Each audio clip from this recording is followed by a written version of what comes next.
Hola a todos y todas. Buenos días, buenas tardes o buenas noches, depende de la hora que estén escuchando esto. El día de hoy vamos a tener la clase que corresponde a infecciones fúngicas en el paciente inmunocomprometido no VIH. Esto es importante, hacer esta distinción entre pacientes VIH y no VIH porque las patologías y el manejo o el abordaje va a ser diferente. Para los que no me conocen, yo soy Alfonso, soy licenciado en Medicina y diplomado en Salud Pública, miembro de la Sociedad Americana de Microbiología, también el creador de Infectología en Chile, nos llamamos Infectomicina, por si quieren seguirnos. Comencemos. Entonces, ¿qué es lo que vamos a ver? En primer lugar, algunas generalidades sobre qué es la inmunosupresión, entender la inmunosupresión. Luego, vamos a irnos directamente a las infecciones específicas, como lo son la aspergilosis, la neumonía por Pneumocystis que imagino que han escuchado antes, la oncormicosis, que aumentó en el último tiempo, hubo un reporte de varios casos asociados a COVID, la criptococosis y la candidiasis sistémica, y finalizaremos con algunas conclusiones. Entonces, ¿qué es la inmunosupresión o inmunodepresión? En primer lugar, tenemos que recordar que el sistema inmune está compuesto por una inmunidad innata y una inmunidad adaptativa. Y esta inmunidad adaptativa puede ser mediada por células o mediada por anticuerpos, lo que denominamos inmunidad celular o inmunidad humoral. Cualquier disminución patológica o disfunción en cualquiera de estos sistemas va a conllevar a una inmunosupresión o inmunodepresión, una respuesta inmune inadecuada, pero más hacia la baja. Entonces, por ejemplo, ¿en quiénes vamos a ver inmunosupresión? En los pacientes, por ejemplo, con neoplasias hematológicas sólidas como los linfomas o no sólidas como las leucemias, porque estos pacientes, por lo general, eh, bueno, estos pacientes además, sobre todo las leucemias, tienen una infiltración de la médula por células blásticas que no son funcionales en cuanto a su función inmune, por lo tanto desplazan a las otras series más funcionales y más maduras, provocando una inmunosupresión, principalmente neutropenia. Además, las quimioterapias que se utilizan en hematología, sobre todo las quimios de inducción, las de leucemias mieloides, los linfomas, son súper agresivas y son con antineoplásicos muy potentes que provocan una mielosupresión importante. Entonces, estos pacientes también vamos a ver neoplasia, o sea, infecciones fúngicas invasoras. Los pacientes trasplantados, principalmente porque posterior al trasplante, estos pacientes van a quedar con eh, inmunosupresores o inmunomoduladores por largos periodos para evitar el rechazo y el riesgo de enfermedades digestivo huésped. Estos pacientes por lo general quedan con inhibidores de la calcineurina o quedan con azatioprina, micofenolato, etc. Ciclosporina también. Los pacientes reumatológicos, esto es interesante porque los pacientes reumatológicos también por dos motivos pueden inmunosuprimirse o tener una respuesta inmune disfuncional. Los pacientes pueden ser por su propia patología reumatológica, como lo son, por ejemplo, los lupus, en donde hay una síntesis inadecuada de interferón gamma, la artritis reumatoide también, y los tratamientos que utilizamos en reumatología también son un poco agresivos en el sentido de la regulación del sistema inmune. Por ejemplo, los pacientes con lupus suelen estar con hidroxicloroquina y corticoides y micofenolato si es que hay compromiso renal.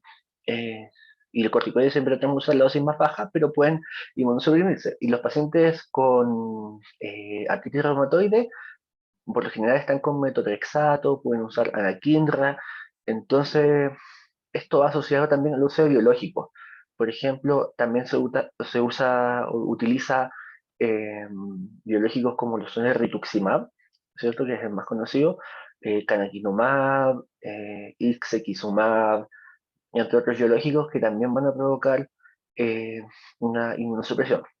La terapia con CAR T-cells es una terapia nueva que se está incorporando, que son eh, células con receptor o antígeno receptor quimérico, que esto significa que a estas células, por ejemplo, esta célula se va a modificar por ingeniería genética y se va a hacer que exprese un receptor y luego esta célula es devuelta al cuerpo y el cuerpo reconoce el receptor patológico que yo quería que reconociera y va a destruir las células neoplásicas.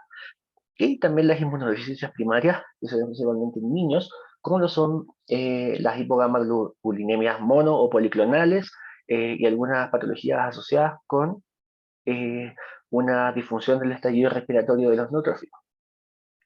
Entonces, pasando a las infecciones, tenemos en primer lugar la aspergilosis. La aspergilosis es una infección fúngica provocada por un hongo filamentoso, y acá quiero hacer la distinción entre, o más bien aclarar la clasificación de los hongos. Los hongos en general tienen muchas clasificaciones, pero los podemos clasificar en dos grandes grupos: hongos filamentosos y hongos leodoriformes. Los hongos filamentosos son aquellos que, como su nombre lo dice, son como filamentos, por ejemplo, lo que llamamos los mohos. No sé si han visto las naranjas cuando les salen hongos, o las frutillas, esos son hongos filamentosos. Y los hongos leodoriformes son, por ejemplo, Saccharomyces, Cándida, Cryptococcus, y ese grupo.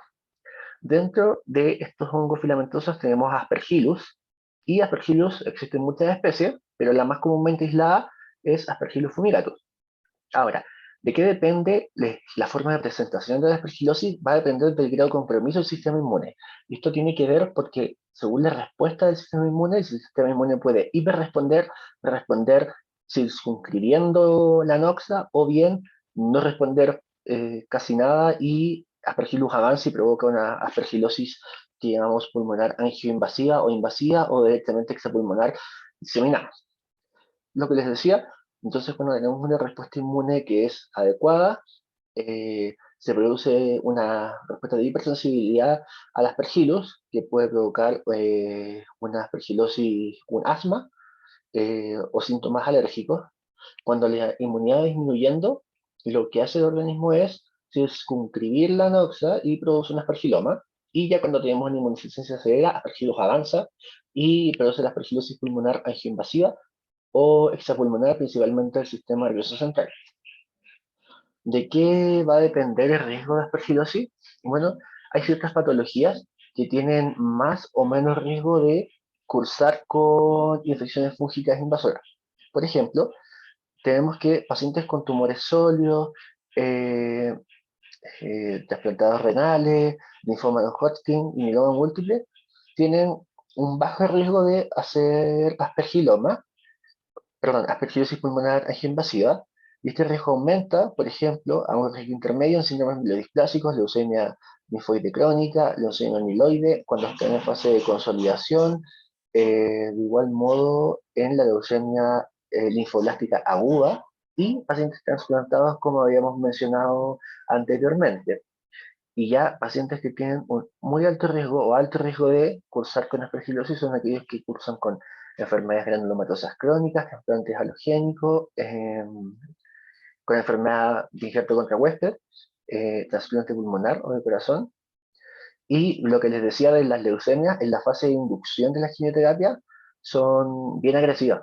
Entonces, por lo mismo, producen una milosupresión importante. Bueno, Aspergillus, como les mencioné, tiene varias especies, y de las más comunes, o la más comúnmente aislada, Aspergillus fumigatus, seguido de Aspergillus flavus, Aspergillus niger y Aspergillus terreus, que ojo con este Aspergillus porque suele ser resistente a muchos antifúngicos. Y también existen otros Aspergillus que son mucho menos frecuentes. Este es más o menos el mecanismo general. Entonces tenemos que Aspergillus vive en el ambiente en general. Lo que está acá abajo son el micelo vegetativo, donde se produce crecimiento, y lo que está arriba son las conidias y el micelo aéreo, donde se van a producir las esporas, y el hospedero inhala las esporas. Estas esporas se diseminan en el pulmón y se produce un desarrollo de Aspergillus, dado que la inmunidad no es la adecuada, que es lo que se ve acá en la imagen de histología. La aspergilosis angioinvasiva, en particular, o se caracteriza por la progresión de la infección a través de los plenos tisulares. ¿Esto qué significa?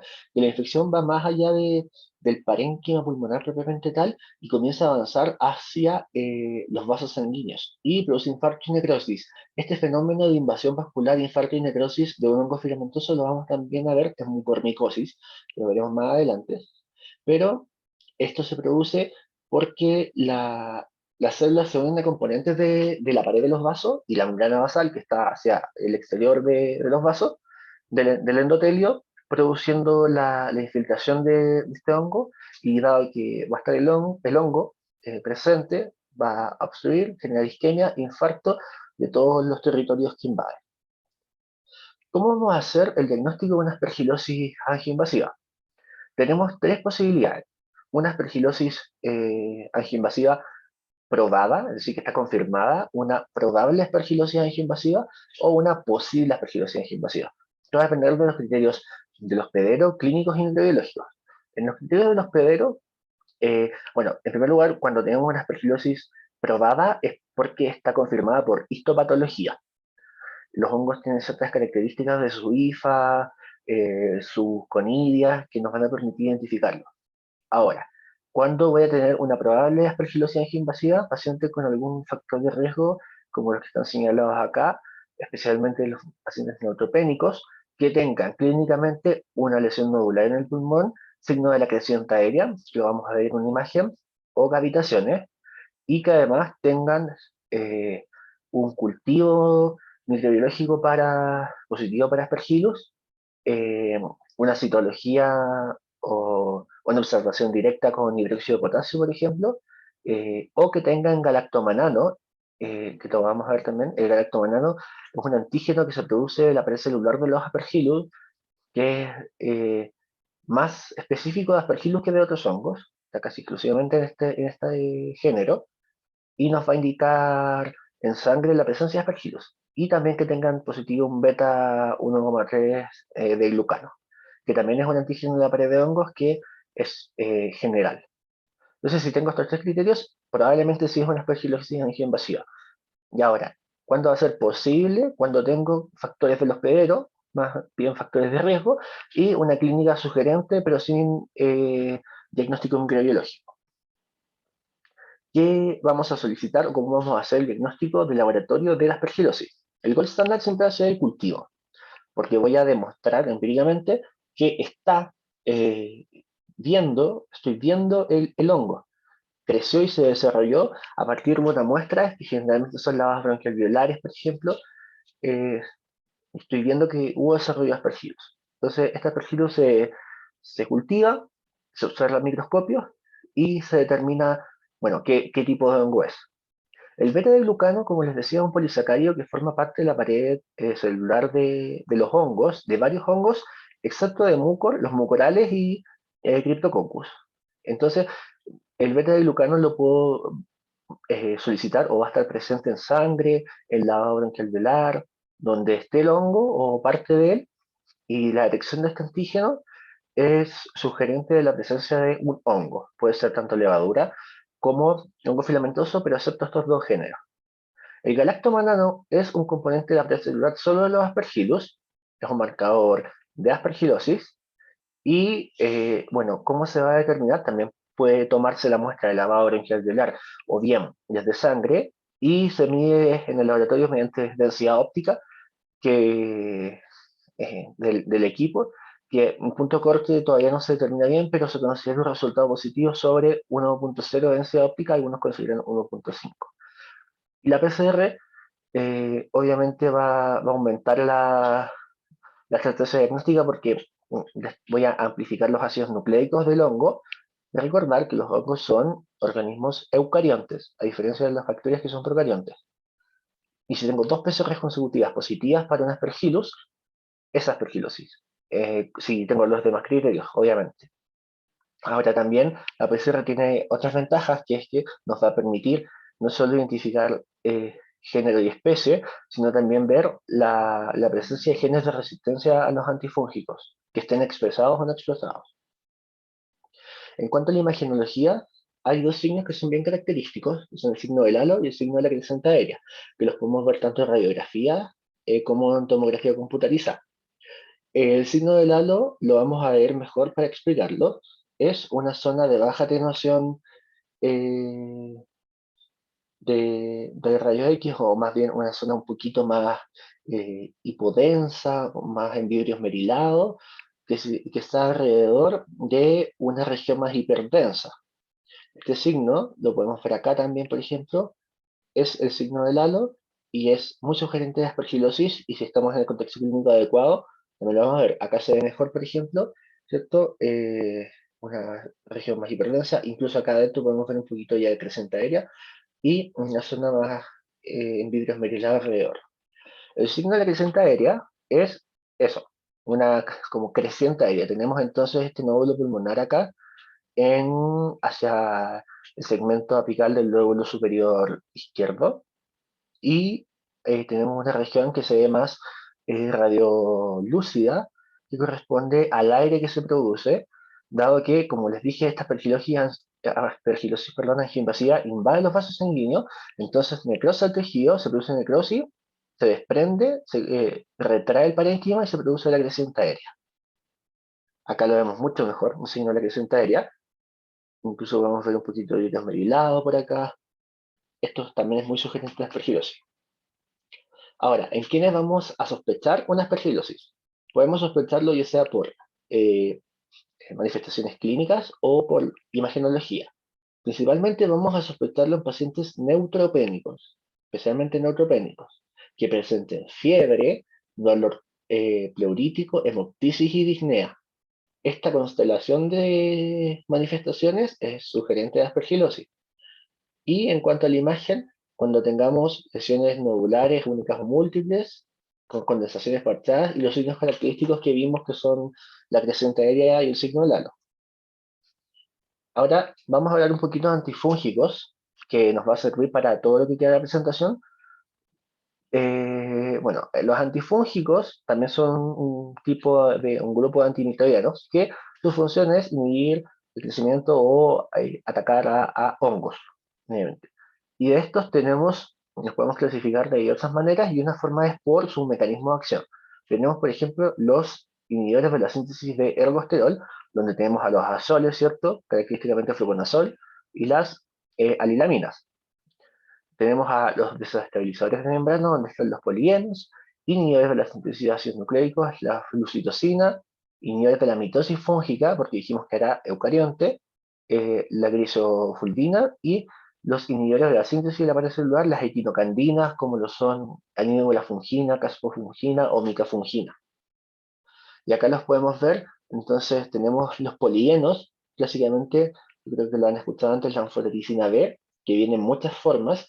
Tenemos la anfotericina B de oxicolato, la anfotericina B liposomal, la anfotericina B complejo lipídico, y esto tiene que ver más que nada con una disminución de la toxicidad, se envían liposomas, de modo que sea menos nefrotóxico. De las equinocandinas, las que les mencioné, fungina, casofungina, micafungina, en el medio hospitalario por lo general se utiliza más fungina por un tema de costo, que es el famoso Ecalta. De los azoles, todos los azoles que ya conocen, principalmente fluconazol, isavuconazol, itaconazol, ketoconazol, fosconazol y boriconazol. Las alinaminas tenemos a la terpinafina y los otros que eran los inhibidores de la mitosis y de la síntesis. Ahora, la aspergilosis angioinvasiva, ya vimos cómo íbamos a hacer el diagnóstico, en qué sospecharlo, ¿cierto? El tema del diagnóstico microbiológico, los métodos diagnósticos que existían, ¿cierto? Galactomanano, beta de glucano, que puede ser en sangre o en eh, la hora alveolar. Y ahora, una vez que tenemos el diagnóstico, ¿cómo lo tratamos? Bueno, el manejo de elección es con voriconazol. Por lo general, la fotoedicina B es un antifúngico que se utiliza ampliamente, incluso empírico, para cubrir todo tipo de infecciones fúngicas porque tiene un espectro bastante amplio, pero igual es muy tóxica. Y hay estudios que han mostrado una superioridad de voriconazol sobre anfotericina B. Y el voriconazol puede ser tanto endovenoso como oral. Entonces, la dosis endovenoso van a ser 100 miligramos kilo cada 12 horas por dos dosis, es decir, un solo día, y luego nos bajamos a 4 miligramos kilo cada 12. El voriconazol oral viene en dosis de 200 a 300 cada 12, que tenemos que tratar de simular los 4 miligramos kilo que teníamos con la dosis endovenosa. La fototicina B liposomal, vamos a utilizar liposomal, en el caso de que utilicemos anfotericina B, vamos siempre a utilizar anfo B liposomal por sobre anfotericina B de oxicolato. Son 3 a 5 miligramos kilo día de la fungina, que es una equinocandina, son 200 de carga el primer día y el día siguiente ya 100 miligramos acá, no es cada 12, es cada 24 horas. Y lo que se ha tenido en consenso es que para la aspergilosis angioinvasiva se debe utilizar voriconazol más una equinocandina. que puede ser anivelofungina, caspo o micafungina, pero debe ser en combinación con los dos, no solo voriconazol. Ahora, pasando a la neumonía por neumocitis girovechi, esta patología se ve también en pacientes viviendo con VIH, pero ¿qué es neumocitis girovechi? ¿Y por qué está en la clase de hongos? Bueno, hubo históricamente una discusión de qué era este microorganismo. Mucho tiempo se pensó que era un parásito por su ciclo de replicación, su morfología, pero con la biología molecular finalmente se determinó que es un hongo y no un parásito. Entonces es un hongo que está en el ambiente y es causante de la neumonía por Pneumocystis jirovecii, que si no se trata y no maneja a tiempo puede ser letal. Ahora, no confundir con Pneumocystis carini. Antiguamente se llamaba, y le decíamos PCP, por neumonía o Pneumocystis carini neumonía. Pero la verdad es que Pneumocystis carini infecta a ratas, mientras que Pneumocystis jirovecii infecta a humanos. Y acá podemos ver, ¿cierto? En esta microfotografía a Pneumocystis jirovecii, probablemente un lavador alveolar. ¿Qué factores de riesgo existen para cursar con una neumonía por neumocistis? Bueno, principalmente los pacientes viviendo con VIH, y lo que se ve acá, en ellos los vamos a ver comúnmente, pero de aquellos pacientes que no viven con VIH, vamos a verlo en pacientes que estén con corticosteroides, principalmente dosis mayor o igual a 15 miligramos día, equivalentes de prednisona, aquellos que estén en quimioterapia, que tengan una neutropenia de igual modo profunda, eh, vamos a verlo en depresión de anticuerpos, de los linfocitos, por ejemplo, lo que se ve con el alemtuzumab, que es un biológico. Vamos también a ver los pacientes que están en tratamiento con micofenolato, que el micofenolato se utiliza, por ejemplo, en los pacientes con lupus que tienen afectación renal, pacientes con inhibidores de la calcineuridina y pacientes con sirolimus también. Aparte, cuando están en coinfección con citomegalovirus, es posible ver esto. Y la neutropenia siempre va a ser un factor de riesgo para estas infecciones fúngicas invasoras. ¿Cómo vamos a hacer el diagnóstico? Acá en neumocitis es un muy interesante que tiene que ver con la lactato deshidrogenasa. Se ha visto que pacientes que cursan con neumocitis jirovecii hay o existe una elevación de la LDH. Entonces, si yo tengo una alta sospecha de neumocitis jirovecii por el contexto clínico, una imaginología, una radiografía de tórax o un TAC sugerente, y además tengo la LDH elevada, lo más probable es que sí sea neumocistis. Pero tienen que considerar que en pacientes hematológicos la LDH puede estar elevada igual, netamente por el proceso hematológico. Lo que les hablaba antes del beta-glucano, ¿cierto? Este es un componente de la pared celular de los hongos y que se va a liberar ya sea a sangre o hasta en pulmón, que nos indica netamente la presencia de hongos. Entonces no puedo descartar que no exista otro hongo que esté provocando la infección, o que sea otro, o que esté en coinfección. Y la confirmación diagnóstica finalmente se va a hacer mediante un lavado bronquialveolar, al cual le puedo realizar una inmunofluorescencia directa para ver neumocystis, una tinción de Wright, blanco calcofluor que se utiliza para hongos, argéntica o celulodina, y ver eh, los neumocystis primamente tal, que son bien característicos, o directamente una PCR. ¿Cómo es la imagen que vamos a ver en neumocystis? Se describe lo que se llama un patrón eh, intersticial, perdón, bilateral en alas de mariposa. Por ejemplo, acá tenemos una radiografía de tórax, ¿cierto? Donde vemos tráquea, bronquios principales, y acá vemos un infiltrado difuso, ¿cierto? Estas regiones más radioopacas que se ven, que se producen comienzan en los ilios y se distribuyen hacia la periferia, respetando un poquito lo que sería la región más subpleural ya hacia la periferia, por lo tanto se describe que es como en alas de mariposa. Este es el clásico neumociste.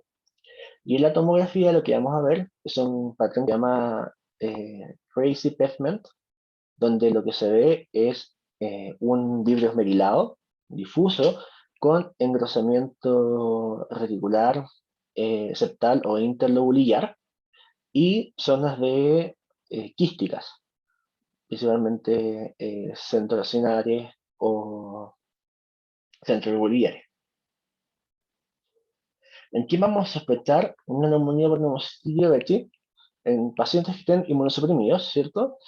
Y especialmente en aquellos con neoplasias hematológicas malignas, con corticoides, ojo, y acá ojo con los pacientes con lupus, que a veces están con corticoides a dosis muy altas y no se las bajan progresivamente. Pacientes con trasplante de stem cells, porque también están inmunosuprimidos por la medicación que se les da. Aquellos que utilizan anticuerpos monoclonales, pero particularmente anti-CD20, como lo es el rituximab, los anti-CD52 y anti-TNF-alfa, que en este momento no recuerdo el nombre específico, pero es un anticuerpo que se utiliza también para la enfermedad inflamatoria intestinal. Inhibidores de la tirosinquinasa, como lo son el imatinib, el dosutinib, para la leucemia mieloide crónica, inhibidores de mTOR y los pacientes que tengan inmunodeficiencias primarias con linfopenia CD4. Esto significa que no es VIH, sino una inmunodeficiencia primaria que también produce una linfopenia de CD4. Ahora, ¿cuáles son las manifestaciones clínicas de neumocitis? Antes del COVID era, en verdad sigue siendo, pero generalmente neumocitis se presenta en el paciente en este contexto inmunológico y además tiene eh, disnea, que es rápidamente progresiva, fiebre, tos seca característicamente y una hipoxemia importante. Pero, si se fijan, todos estos síntomas, lamentablemente hoy día son muy parecidos a COVID. Entonces, no podemos descartar que no sea un COVID-19. La tomografía de tórax igual nos va a mostrar origen virus metilado, pero ya sabemos que el TAC de tórax de un COVID tiene ciertas características distintas que lo hacen propio de la enfermedad. Entonces, para diagnosticar una neumonía por neumocistis, podemos estar en dos situaciones, que sea un diagnóstico confirmado o un diagnóstico presuntivo. Confirmado es que hemos identificado el organismo, ya sea desde muestras respiratorias, obviamente, por inmunofluorescencia directa, tinción o PCR. Y presuntivo es cuando tengo los factores de riesgo, que ya vimos, una imagen, ya sea por radiografía de tórax o tomografía sugerente, y parámetros de laboratorio alterados como una elevación de la LDH o la detección de beta-glucano, o también ambos juntos. Eh, y casi siempre se realiza un diagnóstico presuntivo porque es difícil obtener muestras respiratorias de estos pacientes porque no expectoran. Se puede hacer una expectoración inducida, pero no es muy buen rendimiento, generalmente no se obtiene una cantidad adecuada de muestra, o no se va a visualizar nada en el microscopio, o no va a amplificar la PCR. Lo ideal siempre es hacer una fibrobroncoscopía con un cepillado branquialveolar o un lavado branquialveolar. Entonces, si yo tengo una alta sospecha, inicio el tratamiento solamente empírico y no retraso el manejo. ¿Cómo se va a hacer? Tengo que ver en qué situación estoy. Dos posibilidades, que tenga un paciente estable o un paciente inestable, y que lo vamos a definir estable como aquel paciente con una PO2 mayor a 70, inestable cuando es menor a 70. También hay que considerar el tipo de manejo, si el paciente es capaz de ingerir medicamentos por boca o no es capaz. El manejo lo vamos a realizar con clorimoxazol, ¿cierto? Que es trimethoprim sulfametoxazol. Este trimethoprim sulfa que se ve acá, de 160 de trimethoprim con 800 de sulfa, es el clorimoxazol forte. Y el Cotriforte son 2 comprimidos cada 8 por 21 días, en pacientes que puedan usar medicamentos orales. En pacientes inestables también vamos a usar cotrimoxazol, pero en este caso lo vamos a usar endovenoso. Y son 15 miligramos kilo día, y lo divido en 3 o 4 dosis al día. Y aparte, tengo que utilizar corticoides en una pauta descendente. Y los corticoides tengo que iniciarlos antes de iniciar el manejo con cotrimoxazol. Entonces, parto con 40 miligramos cada 12 por 5, desciendo a la mitad, a 20 cada 12 por 5, y luego aumento el intervalo solamente, 20 al día, eh, bueno, se vio, he completado los 21. Pero hay que considerar que pacientes oncomatológicos por lo general ya están con corticoides, así que se mantiene el esquema y no se le inicia la prednisona aparte. Esto es importante porque les va a tocar indicar cortisol endovenoso, Y es un lío a veces calcular cuánto es, y la idea es dejar clara la indicación al personal de enfermería para que no hayan errores en la administración del medicamento. Entonces, las ampollas de cotrimoxazol vienen de 80 de trimethoprim con cuartos de sulfametaxazol. Dijimos que la dosis era 15 miligramos kilo día, y lo vamos a dividir 4 veces al día, que sería cada 6 horas. Si tenemos un paciente que pesa 70 kilos y tiene función renal conservada, porque ojo, el cotrimoxazol puede alterar la función renal, y en pacientes con función renal deteriorada puede producir hipercalemia. Entonces, vamos a decir 15 miligramos kilo día por 70 kilos me da 1050 miligramos al día. Entonces, en un periodo de 24 horas tengo que administrar 1050 miligramos, lo voy a fraccionar 4 veces, me da 262 miligramos por dosis, y como cada ampolla viene de 80, porque la dosis, eso no se lo mencioné, los 15 miligramos kilo día se hacen en base al trimethoprim, no al sulfa. Todo lo calculamos en base al trimethoprim. Entonces, como cada ampolla vienen 80 trimethoprim, divido esto y me da 3,27 ampollas por dosis, que lo puedo aproximar a 3 ampollas cada 6 horas, que sería la forma de indicarlo. Vamos a hablar ahora de mucormicosis, que también es causada por un hongo filamentoso. La mucormicosis también, como dije, es un hongo, una enfermedad infecciosa por un hongo filamentoso del orden de los mucorales, que acá es una gran familia de hongos, que son ubicuos. Esto significa que están en todos lados, y por lo general en la naturaleza los podemos ver en las cortezas de los árboles, sobre las piedras, a veces más en zonas más, con mayor vegetación. Y por lo general, la infección por mucorales se da en pacientes muy inmunosuprimidos, y también se puede producir en pacientes sanos cuando existe una inoculación importante, o sea, una inhalación directa de los hongos, eh, principalmente. Y dentro de los pacientes inmunosuprimidos, mucormicosis se produce muy, muy frecuentemente, cuando se produce obviamente, en pacientes diabéticos. Entonces, la microbiología dijimos que es causada por hongos filamentosos de los mucorales, donde están los géneros Rhizopus, Mucor, Apsidia y Bacusella. De las especies causantes de micormicosis tenemos a Rhizopus oryzae, que es una de las más frecuentes, a Apsidia, que antes era llamada Mucor remosus, y Mucor rhizopodiformis, que es la Apsidia cornífera, y Mucor corim wilfer.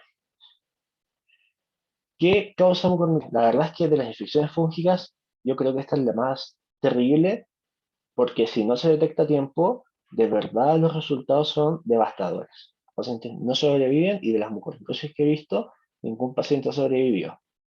Eh, Principalmente son, las hifas las vamos a ver de coloración negra, y estos hongos tienen la capacidad, al igual que como vimos en Aspergillus, de invadir los vasos sanguíneos. Entonces produce infarto y necrosis. Todo parte como una infección tipo sinusitis en los senos maxilares, senos frontales, y luego mucor empieza a invadir, y vamos a ver, por ejemplo, pacientes que tienen una lesión necrótica en el dorso de la nariz o en el paladar, y así comienza, pero para adentro ya está todo necrosado. Entonces, de las formas de presentación, la principal y lamentablemente es muy letal, es la mucormicosis cerebral, que esta mucormicosis se caracteriza por dolor orofacial, congestión nasal, ¿cierto? Síntomas similares a una sinusitis, fiebre, edema, tejidos blandos y cefalea. Y ya cuando estamos más avanzados vamos a ver ulceración, necrosis, infiltración del seno esfenoidal, las células hemorroidales, y obnubilación por afectación cerebral. Puede esto incluso llegar hasta la región del lóbulo frontal. Acá lo vemos, por ejemplo, en una resonancia magnética. Esta resonancia, lo que podemos ver es esta área hipointensa, casi con nula intensidad de la señal, donde vemos que hubo tejido en algún momento, y esta infección avanzó, ¿cierto?, por las células etmoidales, luego ingresó, y acá está con contraste, vemos un absceso, ¿cierto? Este refuerzo en anillo de una zona más hiperintensa, incluso lo vemos acá, y esto, que se ve acá, esta gran cavidad, ya fue todo necrosado y destruido por mucor. Esta es una mucormicosis cerebral. ¿Cómo vamos a hacer el diagnóstico de mucor? Primero, ¿en quiénes los vamos a sospechar? Vamos a sospechar mucormicosis Todo paciente que curse con dolor orofacial, bueno, que primero esté inmunosuprimido, especialmente en pacientes diabéticos, y que tengan dolor orofacial, sintomatología similar a la sinusitis, aparición, y esto es súper importante, la aparición de lesiones negruzcas en área nasal, paladar o región preorbitaria. Eh, Como les dije, especialmente en pacientes con diabetes. Por lo tanto, cuando examinen a sus pacientes diabéticos, siempre vean cavidad oral, es importante, porque a veces se les puede pasar y ya cuando ven estas ulceraciones en el área nasal o en la región preorbitaria ya es demasiado tarde. Y el diagnóstico se puede realizar, o se realiza más bien, por una biopsia de las lesiones, ¿sí? Tomar una muestra y verla en microscopio y ver que hay mucor, el cultivo con observación microscópica posterior, o bien un raspado de las lesiones y las veo directo en un portaobjeto con el microscopio con hidróxido de potasio. Acá vemos un croquis histológico donde se ven las hifas de mucor. Acá se ve mucor invadiendo un vaso sanguíneo, que es lo que finalmente nos va a producir la necrosis. Y este es mucor. Entonces, es un poco complicado al principio, cuando uno no tiene experiencia, identificar hongos eh, filamentosos en función de su morfología, porque a veces se pueden confundir. En este caso, mucor tiene ciertas características, ¿cierto? Acá se ve que de esta hifa sale otra, por ejemplo, que tenemos la conidia más distal. Hay varias características propias de los hongos que los diferencian unos de otros. El manejo de mucor es con anfotericina B liposomal, no de oxicolato. Se puede utilizar anfotericina, pero es muy nefrotóxico. Y se usa anfodel liposomal. Acá la dosis es más alta que en el caso de Aspergillus. Utilizamos de 5 a 10 miligramos kilo hasta 10 miligramos kilo día. Es la versión. Y también es importante el manejo quirúrgico, que hay que hacer un debridamiento de las áreas necróticas, porque si no el hongo va a progresar. Y acá es súper importante el manejo conjunto con cirugía maxilofacial y otorrinolaringología, que van a ser nuestros grandes aliados en el manejo de la mucormicosis.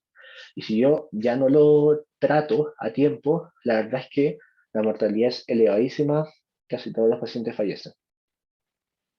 Por lo tanto, como les decía, el manejo va a ser liderado por infectología, pero siempre en conjunto con cirugía maxilofacial y otorrinolaringología, que nos van a ayudar al manejo de las lesiones, tanto para el debridamiento como también en caso de rehabilitación, por ejemplo, los cirujanos maxilofaciales eh, o los rehabilitadores orales también, que son cirujanos dentistas, pueden realizar somatoprótesis de cara que pueden ayudar también a la rehabilitación. Vamos a ver ahora criptococosis, que ya estamos pasando a lo que son los hongos leoboriformes. ¿Qué es criptococosis? Es una enfermedad infecciosa también, causada por un hongo leoboriforme, que puede ser, bueno, es el género Cryptococcus y las especies pueden ser Cryptococcus neoformans o Cryptococcus gatti. Lo más frecuente es Cryptococcus neoformans y cursa casi siempre, pero no exclusivamente, con compromiso del sistema nervioso central, siendo causante de una meningoencefalitis. Pero igual puede causar tanto infección pulmonar, cutánea, ¿cierto? Como la criptococosis cutánea que conocemos, o prostática. Y este hongo se encuentra en el ambiente, especialmente, y esto es muy clásico, en las divisiones de las palomas. Se encuentra Cryptococcus. Y ahora que estamos hablando del ambiente, me olvidé de comentarles algo importante sobre Aspergillus, que es un dato como medio freak, pero les va a servir para la práctica. Cuando hay, por ejemplo, una construcción, o están construyendo algo, y hay movimiento de tierras, ¿cierto? Se liberan estas esporas de estos hongos que viven ahí. Entonces, por ejemplo, les voy a poner un escenario clínico que ha pasado. Tengo un paciente inmunosuprimido que está hacia el lado de la ventana de la sala y al lado están construyendo. Entonces, el paciente empieza con condición respiratoria, disnea, hemoptisis, dolor pleurolítico y inmunosuprimido. Y resultó ser una aspergilosis. Entonces, ahí tengo el factor de riesgo, el hecho de que hubiese una construcción cerca que pudiese haber favorecido la diseminación en el ambiente de estas esporas.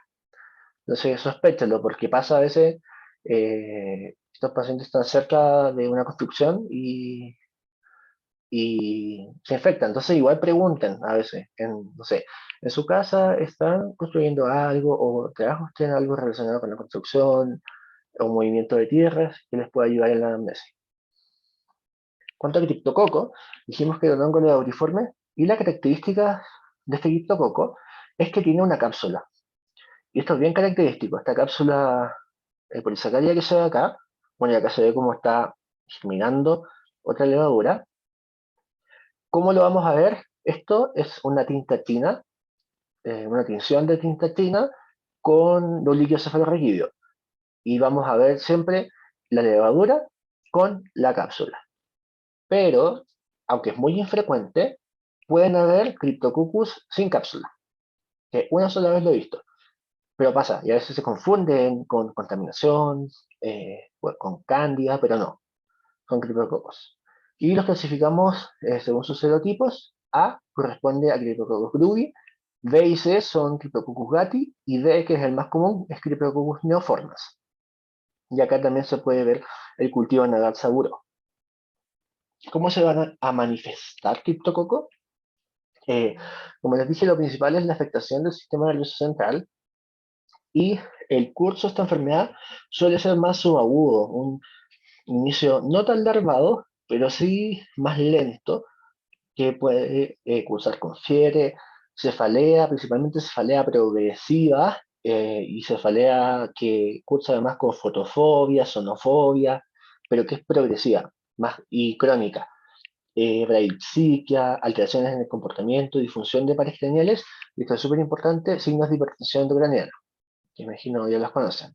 Entonces, pacientes que estén inmunosuprimidos y que además consulten por cefalea progresiva, crónica, eh, y o tengan síntomas de los signos de hipertensión intracraniana, tengo que sospechar criptococo. Esto me obliga a hacer una punción lumbar. Entonces, el análisis del líquido cefalorraquídeo me va a mostrar varias cosas importantes. Primero es que la presión de apertura va a ser alta, muy alta, más de 200 milímetros de agua. Y el citoquímico va a mostrar un predominio mononuclear, no es polimorfo, mononuclear nos habla de algo más crónico.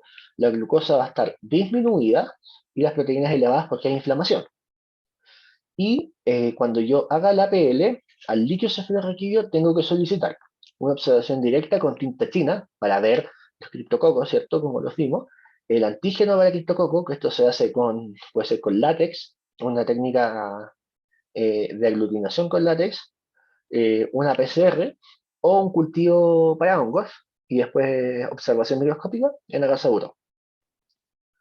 En cuanto a la criptococosis pulmonar, eh, vamos a ver en la tomografía computarizada algunos signos como lo son las lesiones nodulares, con o sin cavitación, consolidaciones parchadas. Acá me puedo confundir un poco con la aspergilosis, pero no van a ver los signos clásicos de la creciente aérea y del halo.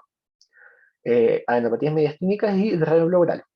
Y también se puede utilizar el PET-CT, donde con 18 fluodeoxiglucosa, que es el clásico PET-CT, donde si bien va a ser difícil de diferenciar de unas neoplasias malignas, porque va a captar más glucosa, las lesiones de criptococo se determinó que el SUV, que es la Standard Uptake Value, para criptococo varía entre 1,4 y 13.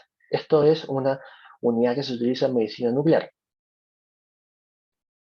Y acá vemos, ¿cierto? Esta, por ejemplo, lesión nodular, más parchada, no veo signo del halo.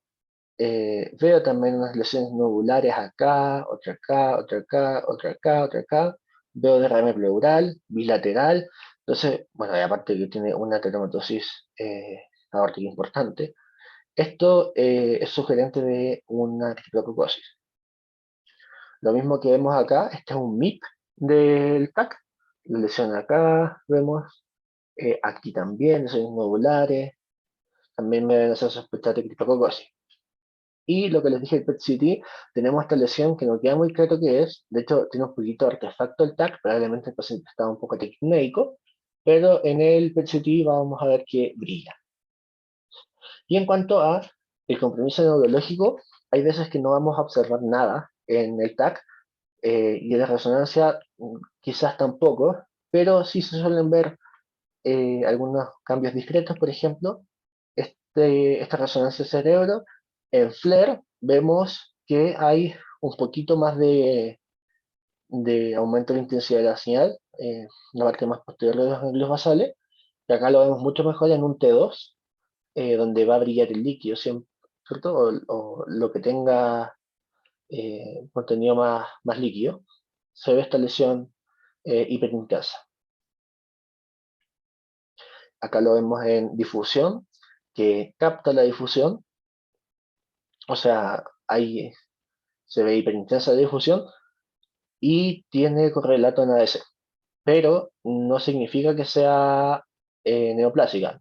Me refiero a que puede que hayan lesiones que restrinjan la difusión, pero no por ello son neoplásicas, que es lo que comúnmente se asocia a la restricción de la difusión. ¿En quiénes vamos a sospechar de criptococosis? En pacientes con inmunosupresión celular o humoral, cualquiera de las dos, y como les decía, que consultan por cefalea progresiva, moderada, intensa, con fotofobia, no, cefalea, lo que habíamos dicho, está además, fotofobia, sonofobia también, que tengan náuseas y o vómitos, que esto ya nos habla un poquito más de signos de hipertensión endocriniana, y alteraciones del comportamiento.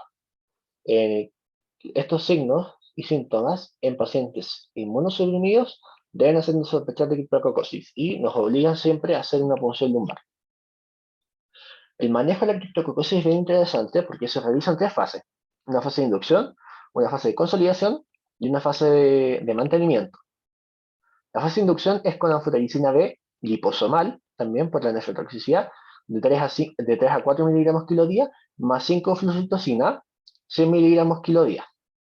Esto dura 2 semanas. Luego pasamos a la fase de consolidación, donde vamos a administrar fluconazol 40 miligramos día por 8 semanas, y posteriormente el paciente queda con una fase de mantenimiento con fluconazol 200 miligramos día por un año.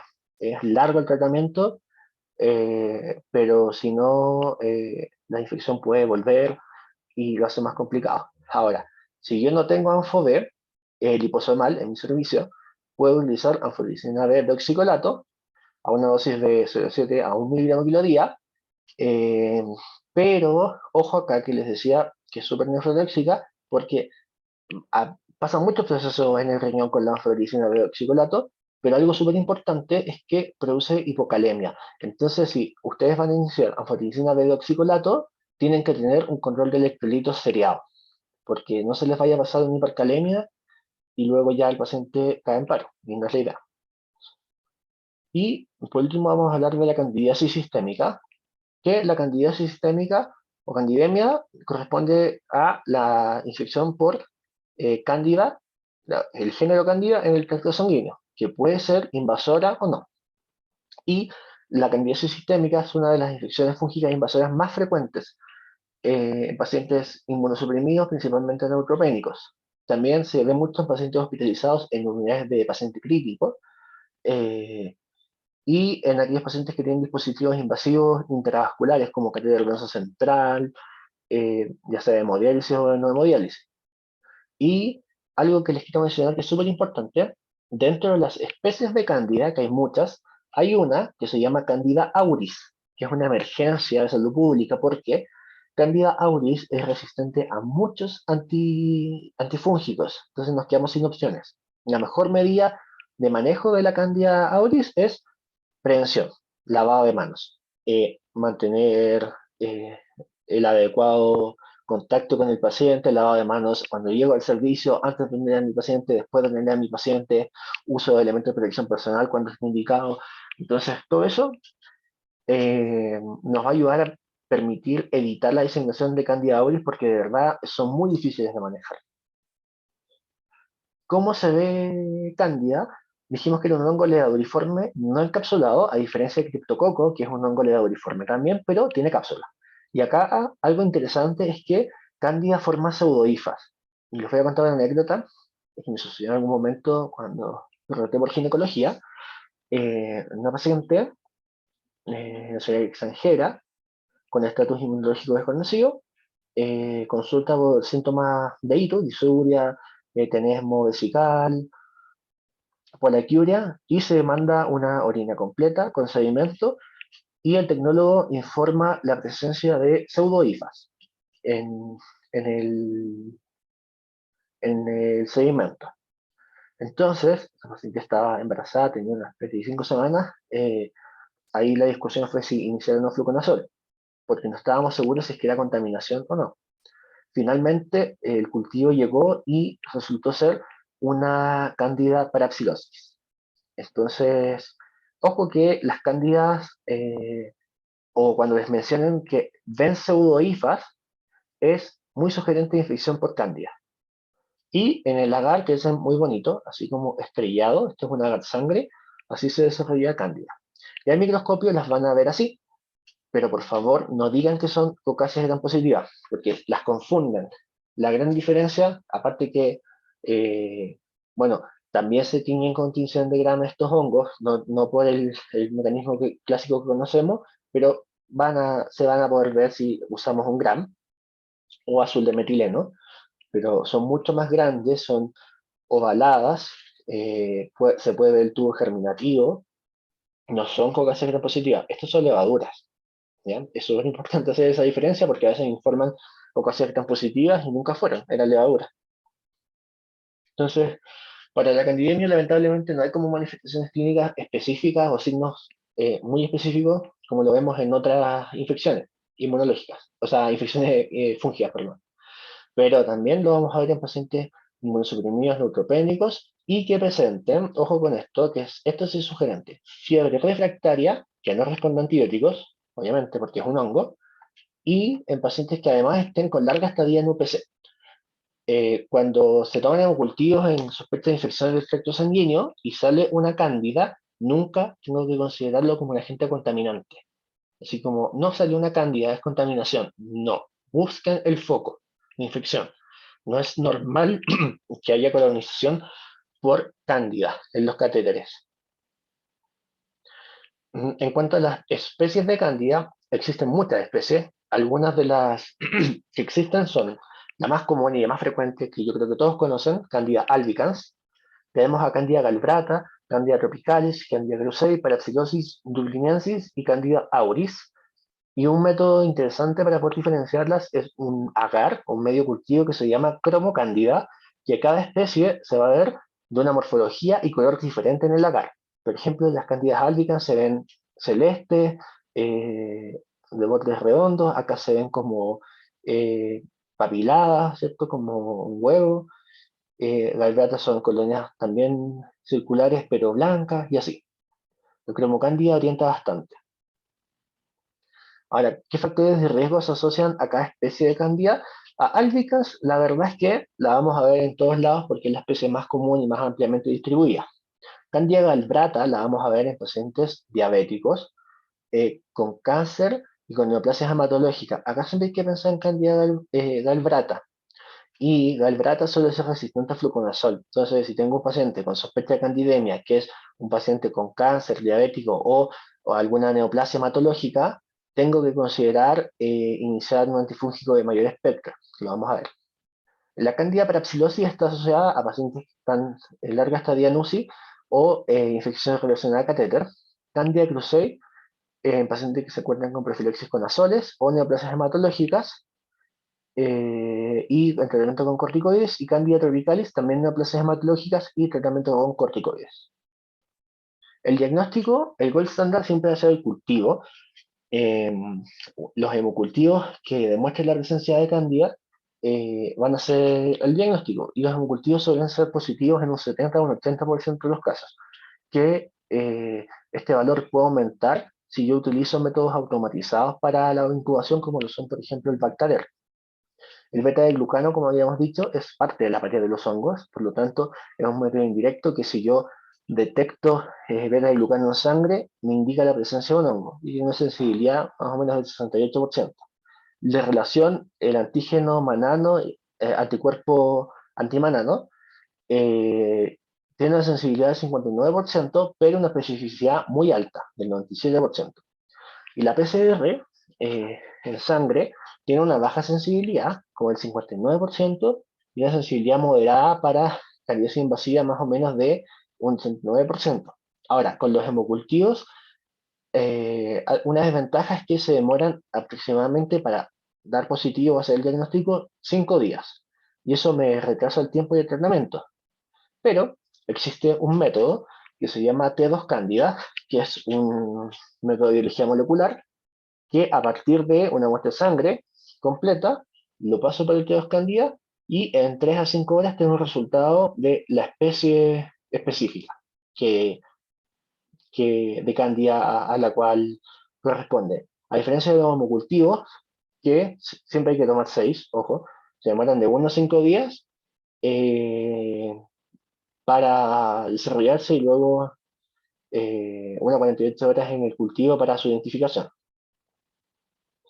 Este caso es bien interesante, me tocó a mí en algún momento en radiología, donde esta paciente es una paciente de aproximadamente 55 años, que estaba en tratamiento por un linfoma no Hodgkin. Y esta paciente había cursado, iba como en su cuarto ciclo de quimio, más o menos, y hematología le pide un PANTAC. Y en el PANTAC vemos estas lesiones que se ven acá, hipodensas, esplénicas, múltiples de esta distribución, aparte de los quistes renales que finalmente definimos que eran quistes renales y no lesiones de Candida. Pero se ve esta distribución. Esto, en un contexto adecuado, que en este caso es una inmunosupresión, es muy sugerente de una candidiasis y resultó ser Candida. El manejo va a ser también con, obviamente, antifúngicos, y cuando tenga la sospecha de una candidiasis invasora o una candidemia, nunca tengo que utilizar azoles de primera línea, como el fluconazol, porque existe una posibilidad no menor de que sea resistente. Por lo tanto, tengo que utilizar otros antifúngicos hasta tener el antifungigrama que me va a decir la susceptibilidad del hongo. Por lo general utilizamos equinocandinas, anidolofungina, caspofungina o micafungina. Y en el caso de no tener ninguna equinocandina, puedo utilizar anfotericina B liposomal. Y ya si no tengo nada más que fluconazol, se utiliza fluconazol 800 miligramos de carga y luego 400 cada 24. Ahora sí, tengo la sensibilidad de esta cándida y resulta ser sensible a fluconazol, una álgica sensible, le puedo iniciar fluconazol perfectamente. ¿Y cuándo voy a tratar empíricamente a estos pacientes sin esperar el resultado del cultivo? Cuando tenga una neutropenia febril o en pacientes no neutropénicos, pero que cursen con fiebre e hipotensión inexplicable, voy a partirles probablemente una quinocandina. Entonces, para concluir esta clase, primero que la inmunosupresión es un estado que se asocia a una disminución patológica de la inmunidad celular o muerte. Las infecciones fúngicas también son frecuentes en pacientes inmunosuprimidos y sobre todo en pacientes con neutropenia. Entonces es súper importante tener un alto índice de sospecha en estos pacientes para detectarlo y realizar un diagnóstico de tratamiento precoz.